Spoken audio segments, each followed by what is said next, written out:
Bonjour à toutes et à tous et bienvenue dans la suite de notre lecture des enseignements de Don Carlos, l'application de l'œuvre de Carlos Castaneda. Nous avions fait une courte lecture la dernière fois, un petit chapitre, le chapitre 2, sur le côté guerrier, le signe de l'impeccabilité, etc. Et aujourd'hui on s'attaque à la deuxième partie du livre qui s'intitule la partie en elle-même, l'utilisation spéciale de la réalité ordinaire. Et nous entamons le chapitre 3, le corps comme champ d'énergie, la route vers le pouvoir personnel. Allez, c'est parti. L'énergie. Pour Don Juan, comme pour son disciple Carlos, le monde n'est pas composé d'objets, comme cela tombe sous le sens, mais de champs d'énergie. Cette idée que ne contradisent pas les théories de la physique contemporaine est l'un des éléments fondamentaux de la pensée et de l'expérience du Nagual Don Juan. On la retrouve dans toute l'œuvre de Castaneda et elle est l'origine et la fin de tout acte du guerrier. Dans la pensée donjuanienne, ce n'est pas le monde des désirs ni celui des idées, mais l'énergie ou pouvoir personnel qui détermine vraiment les activités de l'homme, ce qui est possible et ce qui ne l'est pas. Castaneda l'exprime ainsi dans le voyage à Ixtlan. Tout homme n'est que la somme de son pouvoir personnel. Lumière ou moi. Dans le feu du dedans, Don Juan, pour indiquer à son disciple comment accéder à l'être conscient d'être, lui dit que nous sommes des champs d'énergie ou des noyaux lumineux. Cela n'a rien à première vue d'un grand secret ou d'une grande vérité, mais c'est pourtant l'un des éléments fondamentaux de la mise en œuvre du système donjuanien. Il n'est pas difficile d'admettre que tout ce que nous pouvons faire requiert de l'énergie et que nous ne pouvons rien accomplir sans elle, qu'il s'agisse de courir le marathon de la ville de Mexico, de se défaire d'une vieille habitude ou tout simplement de se lever le matin. Mais si tout individu dispose d'énergie, celle-ci, dans la vie de l'homme ordinaire, est déjà complètement répartie entre les diverses activités quotidiennes déterminées par l'histoire personnelle. Autrement dit, toute notre énergie est déjà investie dans le cadre du connu.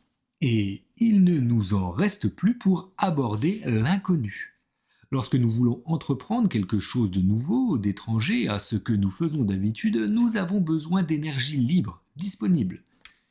De là naît la grande difficulté que l'homme ordinaire rencontre quand il veut changer les situations ou en créer de nouvelles. Obtenir des résultats différents de ceux qui constituent la norme de son existence. Il n'a pas d'énergie disponible. Celui qui, comme le guerrier, s'achemine sur la voie de la connaissance, va donc nécessairement rechercher tout ce qui lui apporte de l'énergie. Il sait que le voyage vers l'inconnu et tous les changements qu'il devra opérer en lui vont en exiger beaucoup. C'est pourquoi il considère tout ce qu'il fait en termes d'énergie. Le secret des êtres lumineux réside en partie en cela. Nous sommes énergie et tous nos actes impliquent un gain ou une déperdition d'énergie vitale. Le guerrier sait que chacun de ses actes renforce ou affaiblit son énergie et c'est pour cette raison qu'il se montre extrêmement circonspect quant à la nature de ses actions, en lesquelles il recherche toujours l'impeccabilité, c'est-à-dire l'emploi optimal de l'énergie. Telle est la clé du processus engagé. Dès lors que, par-delà le moi, nous nous considérons comme des champs d'énergie, notre façon d'aborder la réalité et notre comportement changent. Une fois libérés des exigences de notre moi, qui ne visent qu'à se défendre et à se réaffirmer, nous pouvons centrer notre attention sur la manière de gérer la dépense et le gain d'énergie, et lorsque nous tendons à l'utiliser de la manière la plus adéquate, nous nous rapprochons de l'impeccabilité qui caractérise le guerrier. Considérons le cas simple et concret de l'homme qui se trouve placé dans une situation frustrante pour son petit moi et qui réagit avec colère parce qu'il n'a pas trouvé le repas prêt quand il est rentré chez lui, par exemple.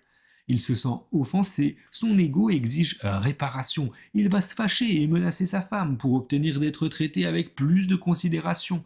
S'il parvient à ses fins, sa pauvre épouse versera quelques larmes, lui demandera pardon et se précipitera sur le fourneau au comble de l'angoisse. Elle reconnaîtra ainsi le moi de son mari. Oui, je crois que tu existes, que tu es bien réel, que tout ce que tu dis de toi et de tout le reste est vrai. Il est clair que ceci se produit et se reproduit chaque fois que le moi se heurte à un refus de reconnaissance qui met sa réalité en doute. Menacé, il va recourir à tous les moyens que peut lui présenter la mémoire dont il dispose, afin d'obtenir de ceux qui l'entourent la reconnaissance de son existence. Pour ce faire, tout lui est bon, la colère, l'offense, l'accablement, voire le chantage au suicide, jusqu'à ce qu'il ait obtenu ce qu'il voulait. De cette manière, le moi parvient à donner le change, à faire croire qu'il est réel, tout en sachant fort bien qu'il n'est qu'un leurre. C'est justement parce qu'il se sait dépourvu de toute substance qu'il cherche incessamment à faire confirmer sa réalité par autrui. Et les autres, en proie au même souci, l'admettent et font comme s'il existait vraiment, à seule fin qu'il leur rende la politesse. Rien de semblable ne se produit quand nous agissons en toute conscience de ce que nous sommes, de simples champs d'énergie. Pour revenir à notre exemple, l'homme qui se percevrait comme nous l'avons indiqué considérerait d'abord l'énorme gaspillage d'énergie qu'entraîne la colère, laquelle n'apporte rien sauf le malaise, le temps gâché à la querelle. À cette perte néfaste, il préférerait sans doute, une fois considéré les choix qui lui restent, la patience et attendrait que le repas soit prêt ou le bon mouvement, et il prêterait main forte à son épouse. Le pouvoir personnel.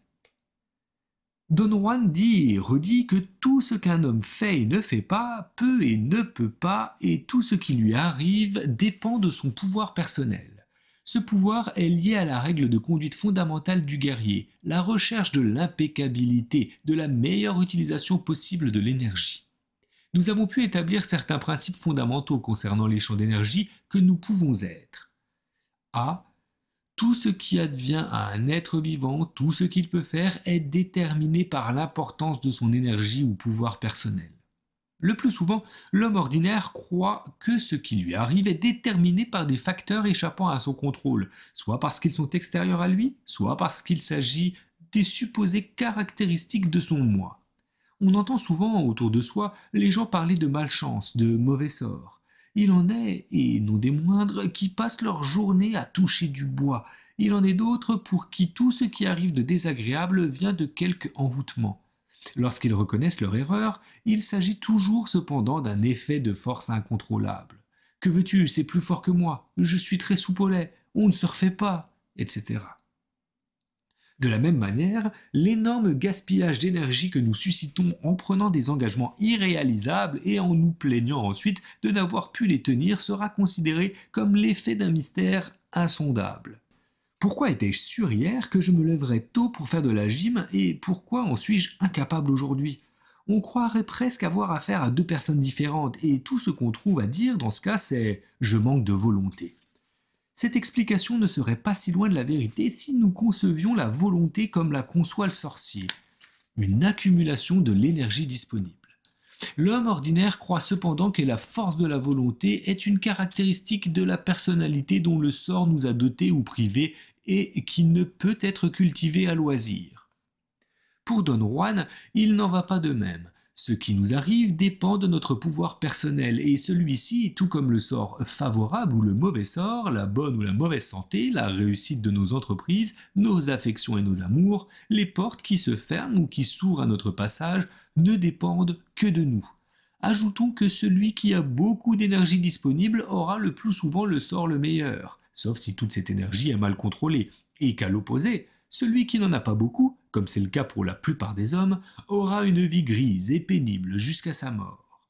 Car celui qui contrôle le mieux son énergie dispose du pouvoir d'agir, alors que celui qui ne peut en disposer sera toujours, même couvert d'or, dépourvu de tout. L'origine du pouvoir personnel. B. L'énergie disponible de chacun dépend de trois facteurs fondamentaux. L'énergie qui a présidé à sa conception, les moyens qu'il a employés tout au long de sa vie pour accroître ou affaiblir l'énergie qui lui a été donnée et l'usage qu'il en fait. Tout être humain à sa naissance détient certaines caractéristiques héritées de ses aïeux, de ses parents surtout, bien que l'héritage soit celui des générations. L'influence des antécédents les plus lointains est toutefois la moins vive. Ceci vaut pour les caractéristiques physiques, biologiques et physiologiques comme pour l'énergie. L'héritage des parents n'est pas seulement biologique, il est aussi énergétique. L'énergie propre des parents est importante, mais celle qu'ils peuvent libérer lors de la conception de l'enfant l'est tout autant. Pendant l'un de nos entretiens, Carlos Castaneda m'a fait part d'un commentaire de Don Juan à ce sujet. Si l'individu a été conçu avec beaucoup de passion, s'il est le fruit d'amour enflammé, il recevra une grande quantité d'énergie et naîtra fort.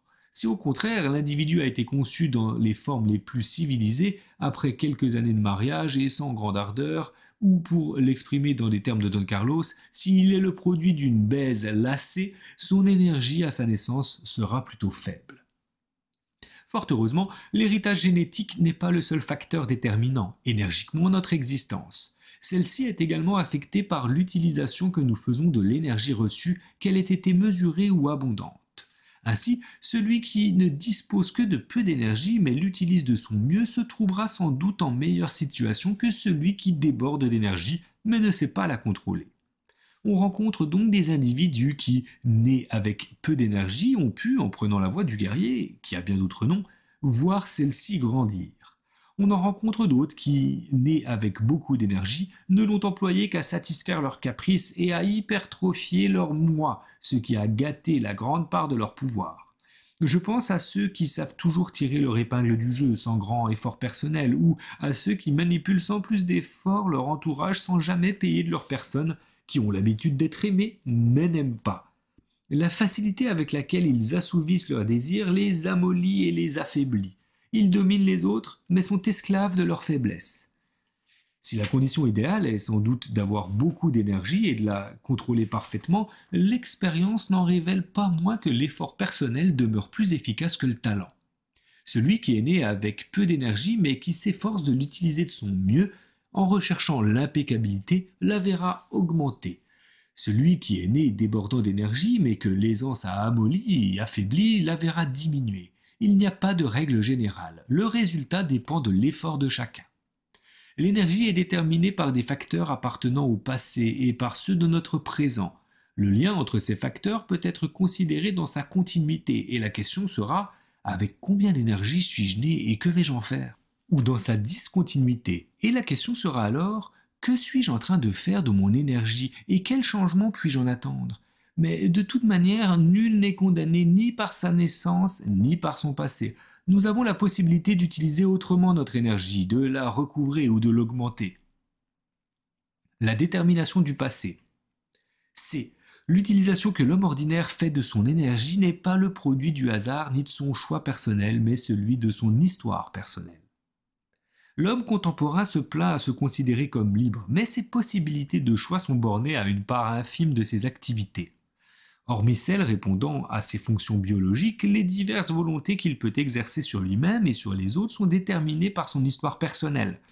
Classe sociale, groupe ethnique, sexe, tempérament, personnalité, appartenance confessionnelle, idéologie politique, complexe et traumatisme sont quelques-uns des détails qui constituent l'histoire personnelle et dessinent les motifs de la vie quotidienne. En fait, quand nous croyons prendre des décisions, nous ne faisons qu'agir en fonction de ce qu'a programmé notre passé. Comme une machine qui ne peut faire que ce pourquoi elle a été conçue, nos désirs, nos convictions, nos choix, nos limites, nos faiblesses et nos talents sont déterminés par notre histoire qui s'exprime à travers eux dans la structure de notre moi. Dès lors que notre moi est l'expression opérante de notre histoire, ces deux instances sont intimement mêlées. C'est notre moi qui nous pousse quotidiennement à étayer notre histoire sous les directives de laquelle il agit. C'est ainsi que l'une se renouvelle et que l'autre, qui en résulte, se réaffirme. Nos choix sont bornés aux minces faisceaux que notre histoire projette dans notre continuité. Parmi les hommes ordinaires, l'utilisation de l'énergie, c'est-à-dire les actes qu'ils peuvent accomplir, obéit à la détermination de leur passé, étrangère à leur volonté. Cela revient à dire que l'utilisation quotidienne de l'énergie n'est, le plus souvent dans ce cas, qu'un gaspillage peu gratifiant, ainsi qu'on peut le constater en observant les visages des gens dans la rue, dans le métro ou dans leur voiture aux heures de pointe. La chasse au pouvoir. D. Même lorsqu'il emploie son énergie à des routines émanant de son histoire personnelle, l'homme ordinaire peut toutefois, en tant que champ d'énergie, réaliser certains changements fondamentaux. 1. Réorienter l'utilisation de l'énergie, et 2. La mobiliser et l'augmenter. 1. La réorientation de l'utilisation de l'origine semble contredire les principes que nous venons d'énoncer. En effet, si l'utilisation de notre énergie est déterminée par notre passé, comment pouvons-nous modifier cette détermination? Une telle modification est pourtant possible, bien que rare. L'expérience permet de résoudre cette contradiction. Il s'agit tout d'abord d'intervenir sur le pli donné à notre comportement, sur sa spécialisation, en choisissant de réaliser des activités qui, bien qu'inscrites dans le champ des possibilités de notre moi, sont en même temps totalement inhabituelles et semblent situées en marge de nos possibilités d'action. Ces activités peuvent être rapprochées du non-agir ou de l'acte opportun, puisqu'elles n'émanent pas du conditionnement de notre passé et conduisent à un élargissement progressif du champ de nos possibilités. En nous efforçant avec constance d'agir contre nos habitudes, nous créons une sorte d'entorse à nos façons d'utiliser l'énergie qui s'en trouve relâchée. Quand ce relâchement se produit, nous développons notre aptitude à réorienter vers des activités plus pertinentes le potentiel que nous gaspillons jusqu'alors. Dès l'instant où nous canalisons notre énergie vers des usages plus fructueux, nous la renforçons et pouvons ainsi aller plus loin dans la direction nouvellement définie. Ce processus se traduit concrètement par une multiplication progressive de nos possibilités d'action. Les exemples de ce passage de l'impossible au possible dans notre vie de tous les jours ne manquent pas. Il en est qui ont pu arrêter de fumer ou de boire, ou se dominer d'une façon ou d'une autre. Il en est aussi qui ont pu entendre les voix des arbres, comprendre les appels des oiseaux. Si nous persistons dans cette voie, notre champ de possibilités va s'étendre, jusqu'à ce que le pli qui nous faisait agir sous l'empire de notre passé ait disparu. On peut alors dire que l'homme s'est affranchi de son histoire personnelle. Les changements que nous venons de considérer dépendent bien entendu du potentiel énergétique de celui qui les entreprend. On ne pourra obtenir aucun changement si l'on ne dispose pas de l'énergie suffisante. Ce qui précède indique clairement que toute activité nouvelle ne pourra s'effectuer que si nous trouvons le moyen d'amplifier notre énergie, en la soustrayant aux activités de notre vie quotidienne qui sont du gaspillage, et d'en user opportunément. Chercher à en redéfinir les visées sans vouloir nous soucier de l'épargner ou de la dissiper, c'est opter pour une stratégie à court terme, accepter de retomber dans l'ornière. La mobilisation de l'énergie. 2. Le renforcement du pouvoir personnel ou l'énergie disponible n'est cependant pas le plus important, comme nous allons le voir. On aura compris qu'il est impossible d'exercer une activité nouvelle sans pouvoir disposer d'un supplément d'énergie alors que tout notre capital énergétique est réparti entre les tâches que nous impose notre passé. Mais où allons-nous puiser ce supplément d'énergie et comment? De nos sources d'énergie fondamentales, dirons-nous, le Soleil et la Terre. Mais notre lien avec l'un et l'autre, également déterminé par notre histoire personnelle, se borne à l'énergie que nous absorbons en grande partie avec les aliments. Nous savons qu'en mangeant davantage, nous obtenons davantage d'énergie et qu'une amélioration de la qualité de nos aliments nous est favorable. Mais l'alimentation n'est pas le seul moyen d'absorber l'énergie du Soleil et de la Terre. De nombreux peuples n'appartenant pas aux cultures européennes ont connu et connaissent encore divers procédés et rituels pour obtenir directement du Soleil et de la Terre un surcroît d'énergie. Je considérerai plus loin certains de ces moyens, mais je souligne d'ores et déjà qu'ils sont tous inutiles si celui qui les emploie ne dispose pas de l'énergie nécessaire pour les faire fonctionner comme des connecteurs avec la source, ce qui revient à dire qu'il faut déjà avoir de l'énergie disponible pour en obtenir davantage. Comme l'a dit le Christ, on donnera à celui qui a et il sera dans l'abondance, mais à celui qui n'a pas, on ôtera même ce qu'il a. Cette contradiction apparente s'éclaire si nous tenons compte de la distinction précédemment opérée entre l'énergie dont dispose l'homme ordinaire dans le quotidien et l'énergie disponible telle que nous l'avons définie. Nous savons déjà que nous avons tous un potentiel énergétique plus ou moins grand. Nous savons aussi que, chez l'homme ordinaire, cette énergie est déjà totalement répartie entre les activités inspirées par l'histoire personnelle et que si nous apprenons à épargner l'énergie du premier type, nous obtenons de l'énergie du deuxième type. Le pouvoir personnel que nous considérons n'est autre que l'énergie disponible accumulée. Il est indispensable à notre approche de tout ce qui échappe aux exigences de l'histoire personnelle, y compris l'assimilation directe de l'énergie du Soleil et de la Terre, et l'accès à une liberté plus grande. S'il nous faut déjà de l'énergie disponible pour pouvoir obtenir plus d'énergie, il ne nous reste qu'à savoir épargner et redistribuer plus efficacement celle dont nous disposons. Tout être humain peut obtenir davantage d'énergie disponible en épargnant celle qu'il consacre aux obligations de la vie quotidienne. Le moyen est simple et efficace. Si nous mettons fin à certaines de nos activités machinales, physiques ou intellectuelles, l'énergie que nous y investissions va être libérée et muée en énergie disponible. Et celle-ci peut alors être utilisée pour aborder l'inconnu, ce qui échappe aux exigences de notre passé.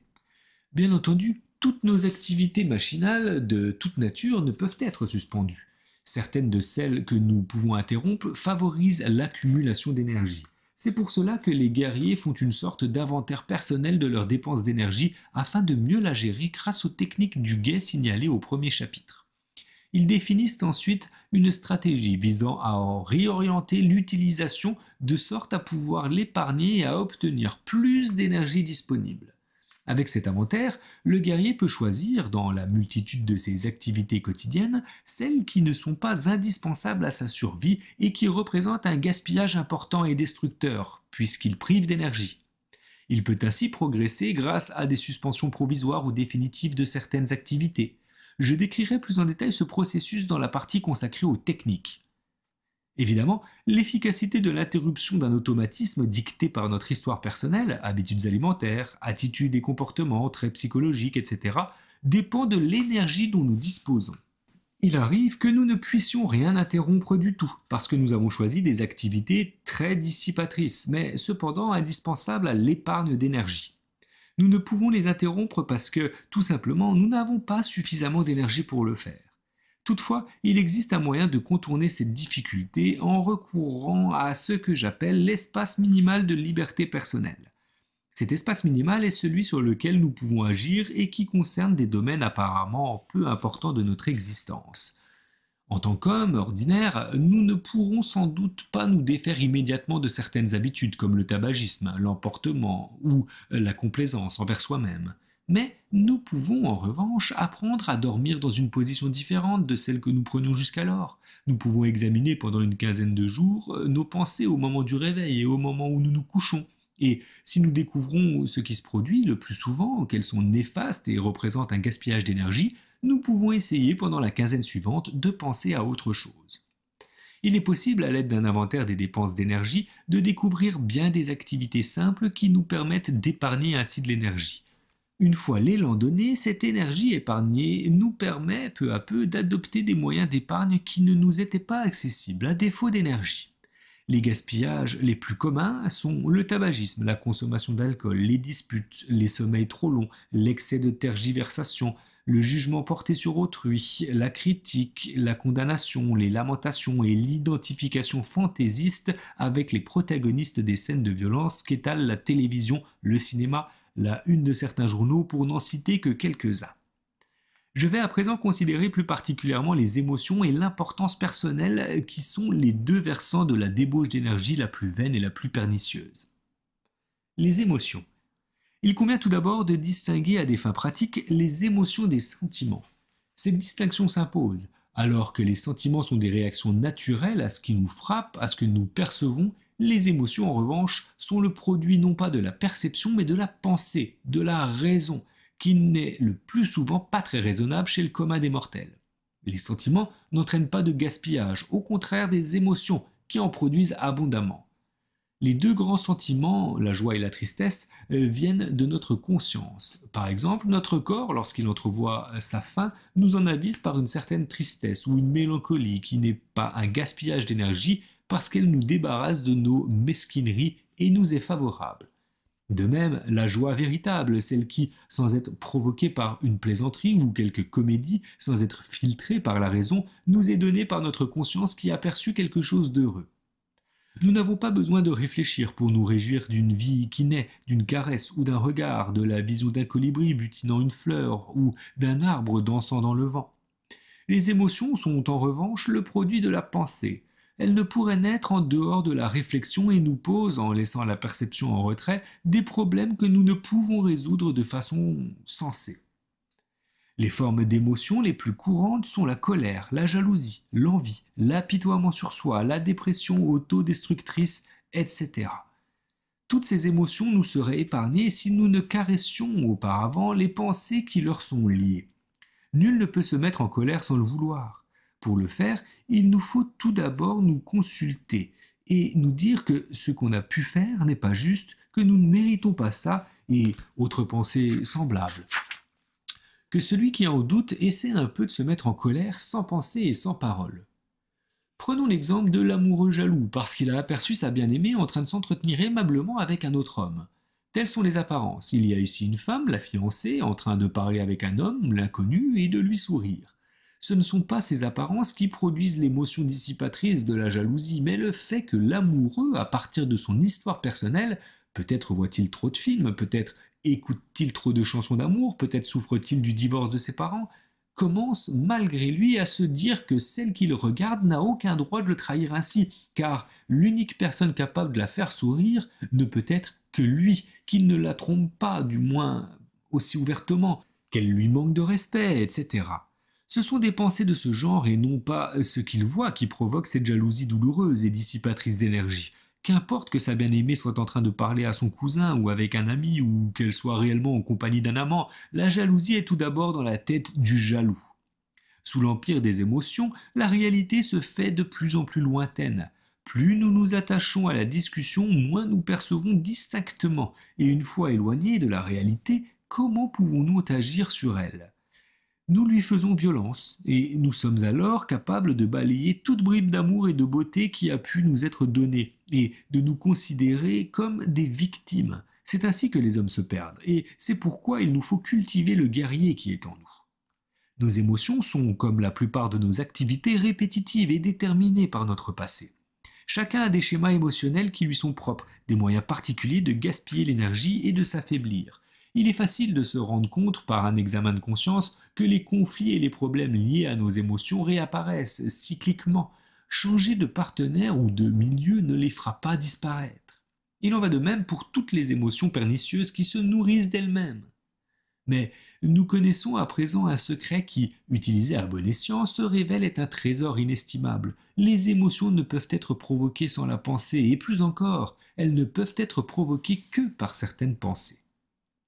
Ces considérations nous indiquent un moyen d'épargner l'énergie. Lorsque nous sommes sur le point de nous abandonner à quelque émotion dissipatrice, nous pouvons aisément nous réfugier dans le silence intérieur et l'émotion ne pourra naître. Si nous ne maîtrisons pas cette possibilité que nous considérerons tout à l'heure de plus près, nous pouvons toujours modifier le contenu du dialogue intérieur, faire de nos pensées une petite chanson, les mettre en alexandrin, les prendre à rebours, réciter la table de multiplication ou une comptine, cela revient au même. Sans les pensées adéquates, l'émotion n'apparaît pas.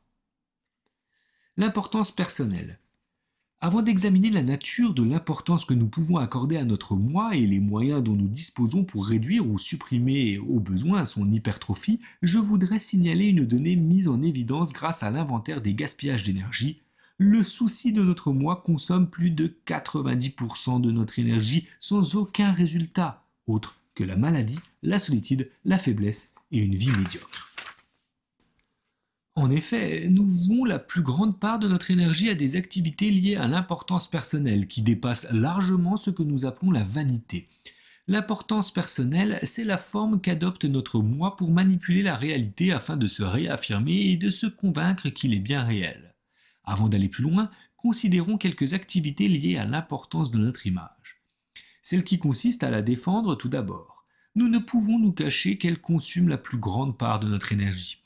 Nous la dissipons à veiller à notre image, à fléchir l'opinion que les autres peuvent avoir de nous en voulant de toute force être acceptés, en répondant aux critiques qui nous sont adressées, en essayant de démontrer que nous sommes les meilleurs ou que nous ne valons rien, que nous sommes les plus beaux, les plus forts, les plus misérables, les plus incompris, les plus sensibles, les plus cruels, les plus blessés. Quelle importance ne nous accordons-nous pas ?